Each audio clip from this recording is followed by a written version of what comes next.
پہلی حدیث صحیح بخاری اور صحیح مسلم دونوں میں موجود ہے. صحیح مسلم میں ذرا تفصیل کے ساتھ ہے. اللہ کے محبوب صلی اللہ علیہ وآلہ وسلم نے فرمایا کہ تم میں سے جو شخص اذان کی آواز سنے تو جو مؤذن کہتا ہے وہ انہی کلمات کو ریپیٹ کرے اور پھر اس کے بعد مجھ پر ایک دفعہ درود شریف پڑھے. جو ایک دفعہ درود شریف پڑھے گا اللہ تعالیٰ اس پر 10 دفعہ درود بھیجے گا، یعنی 10 رحمتیں نازل فرمائے گا. اس کے بعد اللہ کے حضور میرے لیے مقام وسیلہ کی دعا مانگو. وسیلہ جنت میں ایک مقام ہے جو اس کائنات میں ایک شخص کو ملے گا اور میں اللہ سے امید کرتا ہوں وہ ایک شخص میں ہوں، نبی علیہ السلام نے فرمایا. اور پھر آپ علیہ السلام نے ہمارے لیے خوشخبری فرمائی کہ جو یہ عمل کرے گا قیامت والے دن میری شفاعت اس کے لیے حلال ہو جائے گی انشاءاللہ تعالی. اللہم اجعلنا منہم. تو شفاعت رسول صلی اللہ علیہ وآلہ وسلم حاصل کرنے کا وظیفہ اذان کا جواب دینا ہے، یعنی اذان کے کلمات ریپیٹ کرنے ہیں. اس میں حی علی الصلاۃ حی علی الفلاح پر آپ لا حول ولا قوت الا باللہ پڑھیں، یہ بھی جواب ہے، اور یہی کلمات ریپیٹ بھی کر سکتے ہیں. باقی جو مؤذن کہہ رہے ہیں وہ آپ کہیں. اس کے بعد ایک دفعہ درود شریف، پھر الوسیلہ والی دعا. مسلم شریف میں وہ دعا نہیں آئی لیکن بخاری میں وہ دعا بھی آئی ہے. پھر اللہم رب هذه الدعوة التامة والصلاة القائمة آت محمدا الوسيلة والفضيلة وابعثه مقاما محمودا الذي وعدته وارزقنا شفاعته يوم القيامة. یہ بیچ میں خود سے ایڈ کر دیا ہوا ہے، وعدتا تک ہے.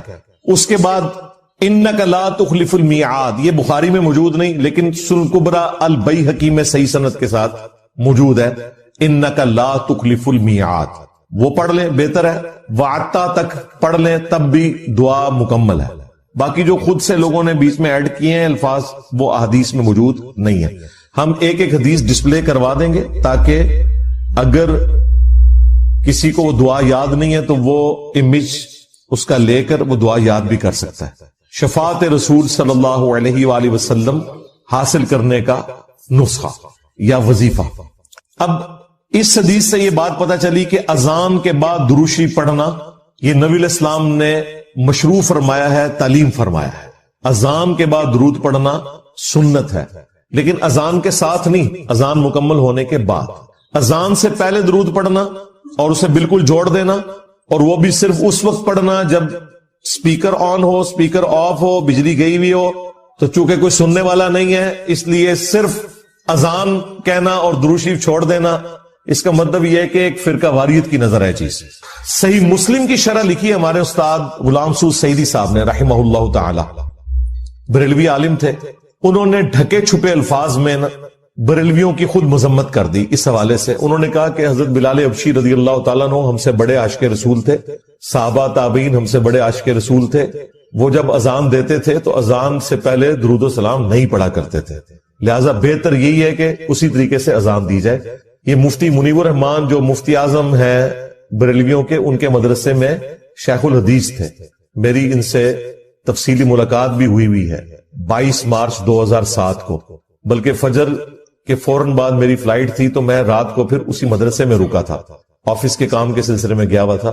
تو انہوں نے باقاعدہ شرح صحیح مسلم میں لکھا ہے کہ یہ اس طریقے سے اذان دے رہے ہیں اور اس کو عشق رسول بتا رہے ہیں، اور جو اذان نہیں دیتے انہیں وہ کہتے ہیں کوئی عشق سے محروم ہے. تو یہ بالکل غلط اپروچ ہے. البتہ اذان کے بعد درود شریف پڑھنا اور وہ بھی الوسیلہ والی دعا سے پہلے تاکہ نبی علیہ السلام کی شفاعت حاصل ہو، یہ سنت ہے. دوسری حدیث صحیح مسلم میں ہے کہ نبی علیہ السلام نے فرمایا جو مجھ پر ایک دفعہ درود پڑے گا اللہ تعالیٰ اس پر 10 دفعہ درود پڑے گا. یعنی جو میرے لیے ایک دفعہ دعائے رحمت کرے گا اللہ تعالیٰ اس پر 10 رحمتیں نازل فرمائے گا. تیسری حدیث سنن نسائی میں ہے. حضرت جبرائیل علیہ السلام رسول اللہ کی خدمت میں حاضر ہوئے اور کہا کہ آپ کا رب آپ سے فرماتا ہے کہ کیا آپ اس بات پر راضی نہیں ہیں کہ آپ کا جو بھی امتی آپ پر ایک دفعہ درود بھیجے اللہ تعالیٰ اس پر 10 دفعہ رحمت نازل فرمائے گا، اور جو ایک دفعہ سلام بھیجے گا اللہ تعالیٰ اس پر 10 دفعہ سلامتی نازل فرمائے گا. یہ وہ حدیث ہے جس میں درود اور سلام دونوں کا ذکر ہے. ورنہ اس سے اوپر جو 2 حدیثیں ڈسکس ہوئی ان میں صرف درود کا ذکر تھا. درود اور سلام انٹرچینجبل الفاظ ہیں، جس طرح اردو میں خوش و خرم، حسین و جمیل، اور قرآن میں تو صرف سلام آیا، سلام علی ابراہیم، سلام علی موسیٰ و ہارون، اور پھر اسے کنکلوڈ کیا سبحان ربک رب العزت عما یصفون وسلام علی المرسلین والحمد للہ رب العالمین. اور آیت درود میں بھی دیکھیں اللہ اور فرشتے درود بھیجتے ہیں، اس میں سلام کا ذکر نہیں. اے ایمان والو تم درود اور سلام بھیجو. تو کیا سلام کے بغیر جو اللہ اور فرشتے بھیج رہے ہیں وہ ناقص درود ہے؟ نہیں، درود اور سلام انٹرچینجبل الفاظ ہیں. اس میں پہلے بھی بول چکا کہ نبی علیہ السلام نے فرمایا جو ایک بار درود پڑھے گا، صرف درود کا ذکر ہے، اور یہ کہتے ہیں بغیر سلام کے پڑھا تو ناقص ہوگا. بالکل جھوٹ بولتے ہو تم، اللہ کے نبی پہ جھوٹ باندھتے ہو. اللہ تعالیٰ اس پہ 10 رحمتیں نازل فرمائے گا، 10 گناہ معاف کر دے گا، اور اس کے 10 درجات بلند فرمائے گا. 5ویں حدیث جامعہ ترمذی میں ہے. نبی علیہ السلام نے فرمایا قیامت کے دن میرے سب سے زیادہ نزدیک وہ شخص ہوگا جس نے دنیا میں مجھ پہ سب سے زیادہ درود پڑھا ہوگا. اللہم صلی علی محمد وعلی آل محمد. 6ٹھی حدیث بھی جامعہ ترمذی میں ہے. اس حدیث کی صحت میں اختلاف ہے، چونکہ کچھ محدثین اسے صحیح سمجھتے ہیں، اس لیے میں اسے کوٹ کر رہا ہوں. ابی ابن کعب کہتے ہیں کہ میں نے اللہ کے نبی علیہ السلام سے عرض کیا کہ میں اپنی دعاؤں میں آپ کے لیے بھی دعائے رحمت کرتا ہوں، یعنی درود شریف پڑھتا ہوں، تو مجھے بتائیں میں اپنی دعاؤں کا کتنا حصہ آپ کے لیے دعا کیا کروں درود کی شکل میں، اور کتنا اللہ سے میں اپنے لیے دعا مانگوں؟ کیا میں اپنی دعاؤں کا 1/4 حصہ درود کے لیے مقرر کر لوں؟ نبی علیہ السلام نے فرمایا بہت اچھا ہے، لیکن اس سے بھی زیادہ کرو تو تمہارے لیے اور بہتر ہے. انہوں نے پھر عرض کیا یا رسول اللہ صلی اللہ علیہ وآلہ وسلم میں اپنی دعاؤں کا آدھا حصہ درود کے لیے کرتا ہوں اور آدھا باقی دعاؤں کے لیے. آپ نے فرمایا بہت اچھا ہے، اس سے بھی زیادہ کرو تو اور اچھا ہے. درود شریف کا جو سب سے پسندیدہ صیغہ ہے نا، وہ وہی ہے جو ہمارے درود ابراہیمی کا پہلا جز ہے، اللہم صلی علی محمد وعلی آل محمد. سنن نسائی میں حدیث ہے، انٹرنیشنل نمبر کے مطابق 1293، اور ایک نمبرنگ کے مطابق ہے 1292. یہ مجھے زبانی یاد ہے نمبر، 12 نبی علیہ السلام کی نسبت سے اور 92 محمد کی وجہ سے 1292 سنن نسائی. زید ابن خارجہ سے نبی علیہ السلام نے فرمایا مجھ پہ درود پڑھنا لازم کر لو اور اپنی دعاؤں میں پڑھا کرو اللہم صلی علی محمد وعلی آل محمد. یہ سنی شیعہ دونوں کے ہاں پڑھا جاتا ہے. اس کے علاوہ بخاری اور مسلم میں درود ابراہیمی ہے جو ہم نماز میں پڑھتے ہیں، یہ بھی ثابت ہے. باقی جتنے بھی درود ہیں اسی سے ملتے جلتے ہیں. صلی اللہ علیہ وآلہ وسلم، یہ بھی نبی علیہ السلام سے ثابت ہے. صحیح مسلم میں حضرت عیسیٰ علیہ السلام کے لیے آپ نے کہا وَنُزُولِ عِیسَى ابْنَ مَرْیَمَ صلی اللہ علیہ وسلم، وآلہ وسلم کے ساتھ پڑھنا بہتر ہے کیونکہ نبی علیہ السلام نے اسی کی ترغیب دلائی ہے. درود ابراہیمی میں بھی دیکھیں باقی درودوں کے اندر. اب رہا مسئلہ کتنی تعداد میں پڑھا جائے، جتنی حسب توفیق ہو. مجموع الزوائد میں ایک صحیح سند کے ساتھ حدیث موجود ہے سنن طبرانی کے ریفرنس سے کہ جو شخص صبح کے وقت 10 دفعہ دروشی پڑھ لے اور 10 دفعہ شام کے قیامت والے دن اسے میری شفاعت نصیب. تو یہ بڑا آسان ہے. 10 دفعہ اللہم صلی علی محمد وعلی آل محمد پڑھنے میں کتنا ٹائم لگتا ہے. باقی اللہ تعالیٰ نے ڈیٹم لیول کے اوپر تو آپ پہ ویسے ہی یہ لازمی کر دیا ہے. نماز میں ہم دروشی پڑھ ہی رہے ہوتے ہیں، ہر نماز میں پڑھ رہے ہوتے ہیں. دروشی کے بغیر تمہاری نماز ہی مکمل نہیں ہوتی. اور ہماری نماز تو ہم تو دعائے قنوت کے بعد بھی دروشی پڑھتے ہیں، صحیح سند سے ثابت ہے. نماز جنازہ میں بھی درود شریف پڑھتے ہیں، ہر جگہ درود شریف ہے. مسجد میں داخل ہوتے وقت درود شریف ہے، وہ حدیثیں موجود ہیں، وہ میں نے اس لیکچر میں ساری حدیثیں بتائی ہیں. ہر خطبے کے آغاز میں درود شریف ہے. جس مجلس میں نبی علیہ السلام کا ذکر ہو وہاں پہ درود شریف ہے. مولا علی علیہ السلام سے حدیث ہے جامعہ ترمذی میں صحیح سند کے ساتھ کہ نبی صلی اللہ علیہ وآلہ وسلم نے فرمایا وہ شخص کنجوس ہے جس کے سامنے میرا ذکر ہو اور مجھ پر درود نہ پڑھے، اللہم صلی علی محمد وعلی آل محمد. اور ترمذی میں ایک حدیث ہے وہ شخص تباہ و برباد ہو جائے جس کے سامنے میرا ذکر ہو اور مجھ پر درود شریف نہ پڑھے، اللہم صلی علی محمد وعلی آل محمد.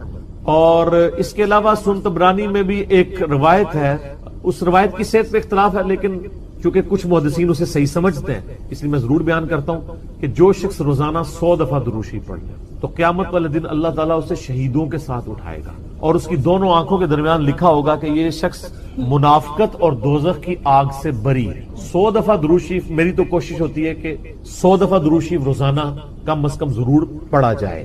اگر کوئی روزانہ نہیں پڑھ سکتا 10 دفعہ تو پڑھ لیں.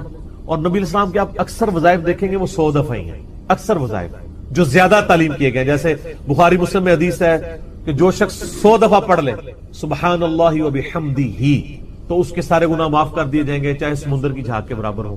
اور جو شخص صبح و شام 100 دفعہ یہی پڑھے تو قیامت دن اس سے بڑھ کے کوئی عمل نہیں لے کے آ سکتا سوائے اس کے کہ جو اس سے زیادہ وہ کلمات پڑھ لے. 100 کا دفعہ. پھر بخاری میں 70 دفعہ استغفار کا ذکر ہے. یہ تو آپ ان کے پاس چلے جایا کرتے تھے. تو یہ حدیث سنن نسائی الکبریٰ کے اندر موجود. ہم نے بلو کارڈ کے اندر اس حدیث کا ریفرنس بھی دیا ہوا ہے. پہلے میں ان کارڈز کے بارے میں آپ کو بتا دوں. یہ 2 کارڈز ہمارے ہیں جو ہم نے شروع میں جن کارڈز کو پرنٹ کیا تھا، جو آپ ڈاک میں منگوا بھی سکتے ہیں. ایک بلو کارڈ ہے اور ایک ہے گرین کارڈ.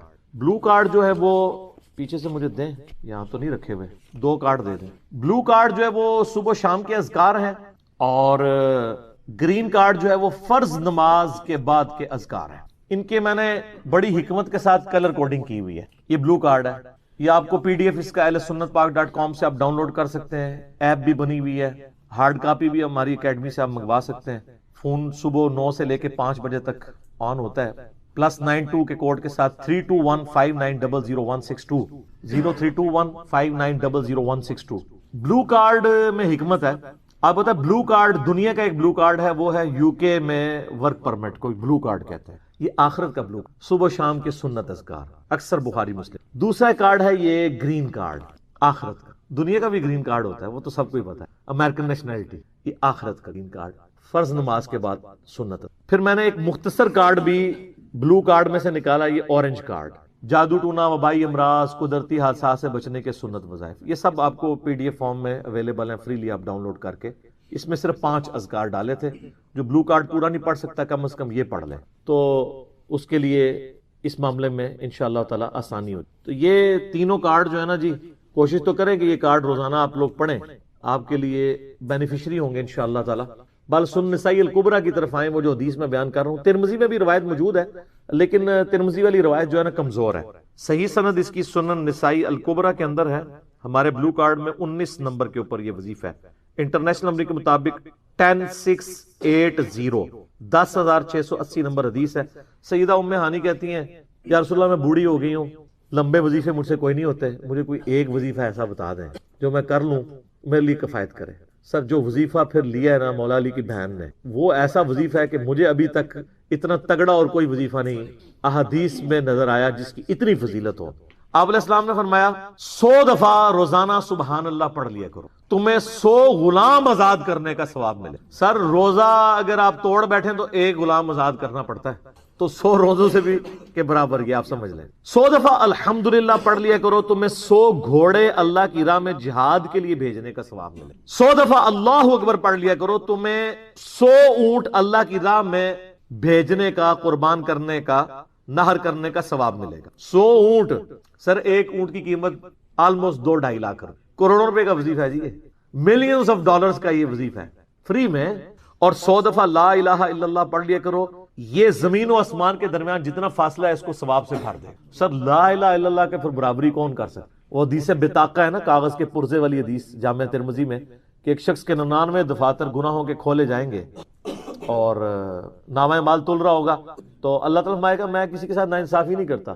دوسری طرف ایک کاغذ کا ٹکڑا ڈالا جائے گا جس پہ لا الہ الا اللہ لکھا ہوگا. وہ شخص کہے گا یہ ایک ٹکڑا کیا کر سکتا ہے، بس وہ رکھنے کی دیر ہوگی وہ پڑھنا بھاری ہو جائے گا. اللہ کے نام سے تو وزنی کوئی چیز نہیں ہو سکتی. اسے کہتے ہیں کاغذ کے پرزے والی حدیث. اس کے لیے جنت کا حکم ہو جائے گا. لا الہ الا اللہ کا مقابلہ نہیں ہے. تو یہ 4 وظیفے ہیں، سبحان اللہ، الحمدللہ، اللہ اکبر، لا الہ الا اللہ. یہ اتنا محبوب وظیفہ ہے کہ جو سنن نبی داؤد میں، جامع ترمذی میں صلاۃ و تسبیح والی حدیث ہے، اس میں 300 دفعہ کون سے کلمات پڑھے جاتے ہیں؟ یہی سبحان اللہ والحمد للہ ولا الہ الا اللہ واللہ اکبر. بس اتنا ہی پڑھنا ہوتا ہے. یہ ولا حول ولا قوت الا باللہ کی حدیثیں الگ سے ہیں لیکن صلاۃ و تسبیح میں اتنا ہی پڑھنا ہوتا ہے، 4 کلمات. حتیٰ کہ صحیح مسلم میں حدیث ہے، نبی علیہ السلام نے فرمایا یہ 4 کلمات مجھے ہر اس چیز سے بڑھ کر محبوب ہیں جن پہ سورج طلوع ہوتا ہے. یعنی دنیا اور جو کچھ دنیا کے اندر ہے اس سے بڑھ کر مجھے یہ چیز محبوب ہے کہ میں یہ 4 کلمات کہہ لوں، سبحان اللہ والحمد للہ ولا الہ الا اللہ واللہ اکبر. اور صحیح مسلم کی ایک اور حدیث ہے کہ نبی علیہ السلام نے فرمایا اللہ تعالیٰ کو اس سے بڑھ کر کوئی اور کلمات محبوب نہیں ہے. اور یہ حصہ بخاری میں بھی ہے اس کا. اور اس میں اللہ تعالیٰ کی طرف سے کوئی پابندی نہیں ہے، تم ان کی ترتیب بھی بدل سکتے ہو، یعنی سبحان اللہ کے بعد آپ اللہ اکبر پڑھ لیں، پھر لا الہ الا اللہ، کوئی فرق نہیں، یہ ایک اوپن چیز ہے۔ آپ یوں بھی کر سکتے ہیں کہ پہلے 100 دفعہ پڑھ لیں سبحان اللہ سبحان اللہ سبحان اللہ، الحمدللہ الحمدللہ الحمدللہ، اللہ اکبر، کیونکہ را کو پھر لام سے ملائیں گے، اللہ اکبر اللہ اکبر اللہ اکبر، لا الہ الا اللہ لا الہ الا اللہ لا الہ الا اللہ۔ اور یوں بھی پڑھ سکتے ہیں، وہ زیادہ بہتر ہے، سبحان اللہ والحمد للہ ولا الہ الا اللہ واللہ اکبر، کیونکہ اکبر پہ وقف کریں گے، ورنہ یہ سبحان اللہ تو الحمدللہ ہی پڑھ نہیں سکتے آپ، کیونکہ الحمدللہ الحمدللہ بنے گا کانٹینیوس، جیسے اللہ اکبر اللہ اکبر اللہ اکبر بن، تو وقف کرنا پڑے گا سوائے سبحان اللہ کے، سبحان اللہ یہ تو پڑھ سکتے ہیں، لیکن الحمدللہ کو الحمدللہ وقف کرنا پڑے گا۔ اللہ اکبر اگر ملائیں گے تو اللہ اکبر را کو لام سے، تو اس کی بجائے اتنی مشکل میں نہ پڑے، سبحان اللہ والحمدللہ ولا الہ الا اللہ واللہ اکبر، ایک تسبیح پڑھ لے، چاروں وظیفے 100 دفعہ ہو جائیں گے، کیونکہ نبی علیہ السلام نے اجازت دے دی ہے نا، آگے پیچھے دائیں بائیں کچھ بھی کر سکتے ہو، اور یہ ترتیب تو صلاۃ و تسبیح میں موجود ہے، نبی علیہ السلام نے کلمات پڑھے بھی ہیں۔ آپ کو پتہ ہے تبلیغی جماعت والے 3 وظیفے بتاتے ہیں، ویسے بڑی سمجھداری سے ہی کسی نے وہ ڈیوائز کیے ہوئے ہیں، 100 دفعہ وہ یہ بتاتے ہیں سبحان اللہ والحمد للہ ولا الہ الا اللہ واللہ اکبر، وہ ساتھ وہ بھی بتاتے ہیں ولا حول ولا قوت الا باللہ، وہ بھی پڑھ سکتے ہیں، وہ بھی صحیح بخاری میں رات کو اٹھتے وقت کی دعا ہے، ہل علی العظیم تک بھی پڑھ سکتے ہیں، وہ ابن ماجہ میں موجود ہے۔ میرا ایک یوٹیوب پہ کلپ ہے 6 کلموں کا ثبوت، تو میں نے بتایا 4 کلمے ثابت ہیں، 2 مولویوں کے لکھے ہوئے ہیں آخری والے جو، تو بلکہ وہ میرا بیٹا تو وہ اس کے وہ کورس میں آیا تو اس نے وہ 2 یاد ہی نہیں کیے، تو اس کو ماں کہہ رہی یاد کرو، کہتی وہ کہتا ثابت ہی نہیں ہے تو کیوں ساری یاد کرو۔ ہم ریکویسٹ کریں گے، ہمارے پاس بھی وہ کورس اسلامیات کا جو ہے نا اس کو ریویو کرنے کے لیے بھیجا ہوا ہے ہماری اکیڈمی میں انہوں نے، تو ہم اس میں ان کو ریکویسٹ کریں گے کہ یہ آخری 2 کلمے نکال دیں، پہلے 4 کلمے ثابت ہیں، وہ تو ثابت ہی نہیں ہے، تو خام خواہ لوگوں کو آپ رٹا رہے ہیں، الٹا جن لوگوں کی شادی ہونے والی ہوتی ہے وہ بیچارے ٹینشن میں پڑے ہوتے ہیں 6 کلمے یاد کریں، حالانکہ کلمے کے ساتھ تو کوئی تعلق ہی نہیں اس کے۔